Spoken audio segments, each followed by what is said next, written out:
Saudi अरब के हादसे ने हिंदुस्तान को हिलाकर रख दिया। मक्का से मदीना जा रही एक बस डीजल टैंकर से टकरा गई, जिससे आग लगने की वजह से 45 भारतीय उम्राह तीर्थ यात्रियों की मौत हो गई। ज्यादातर यात्रियों का संबंध हैदराबाद से है। केवल एक यात्री ही बच पाया है। बस हादसे ने कई परिवारों को आंसुओं के सैलाब में डुबो दिया है।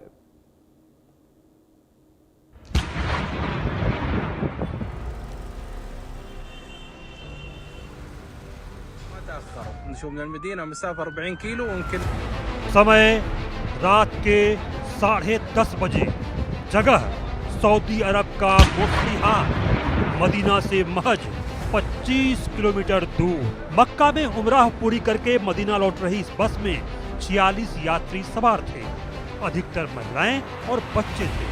बस के सामने अचानक डीजल टैंकर आया और पूरी बस आग का गोला बन गई। सो रहे यात्रियों को हादसे में बचाना संभव नहीं हो सका और 45 लोग जिंदा जल गए। भारतीय दूतावास रियाद और जद्दा कंसुलेट ने तुरंत सहायता शुरू की। हेल्पलाइन नंबर जारी किए गए और अपनों के खोने की खबर मिलते ही पीड़ित परिवार आंसुओं के सैलाब में डूब गया। यह 46 मेंबर का है काफिला हज और उम्रे के लिए उम्रे की नीयत से निकला था अल मक्का टूर्स एंड ट्रेवल से, जिसमें 45 to 46 मेंबर्स थे। जिसमें जो है मक्के से मदीना मुनव्वरा जा रहा था। 9 नवंबर को निकला। मदीना मुनव्वरा से 25 किलोमीटर पहले एक वाकया पेश आया, जिसके अंदर कार जो है जल गई। उसमें बहुत सारों के फैमिली मेंबर्स से मेरे 7 मेंबर्स है उसके अंदर।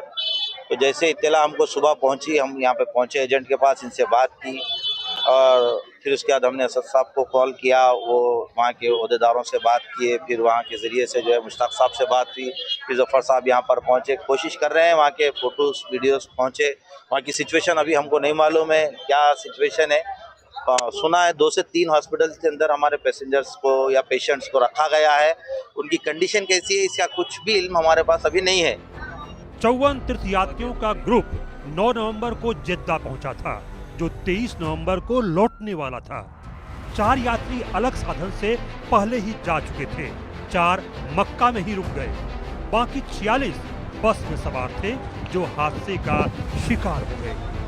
पीएम मोदी ने एक्स पर पोस्ट कर हादसे पर दुख जताया।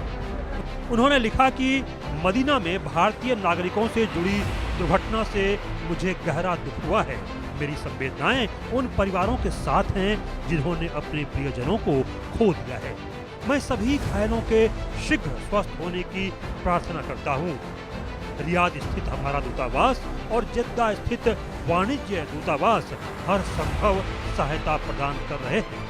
तेलंगाना के मुख्यमंत्री रेवंत रेड्डी, ओवैसी जैसे कई बड़े नेताओं ने हादसे पर दुख जाहिर किया है।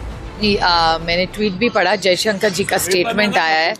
जयशंकर जी और उनका डिपार्टमेंट एक्सटर्नल अफेयर्स फॉलोअप कर रहा है। ऐसी प्रार्थना करें कि वहाँ जो गए उसमें से ज़्यादा लोग जल्दी वापस आए। ये मुझे भी खबर अभी मालूम हुई है कि हैदराबाद के 2 ट्रैवल एजेंसी, एक fly zone tours and travels और अल मक्का हज एंड उम्रा के 42 हाजी मक्का से मदीना जा रहे थे बस में, और बस को आग लगने से मालूम हुआ कि सिर्फ एक शख्स की जान बची है। कंफर्म नहीं है, बात कह रहे हैं कि पूरों का इंतकाल हो गया। तो मैंने इंडियन एम्बेसी रियाद में जो DCM है अबू मैथिन जॉर्ज साहब से मेरी बात हुई, और उन्होंने मुझसे कहा कि कौंसल जनरल जिद्दा भी और वो खुद इस पर मालूमात हासिल कर रहे हैं। देखिए, बहुत ही दर्दनाक घटना है ये। एक साथ 42 भारतीयों की मौत की जो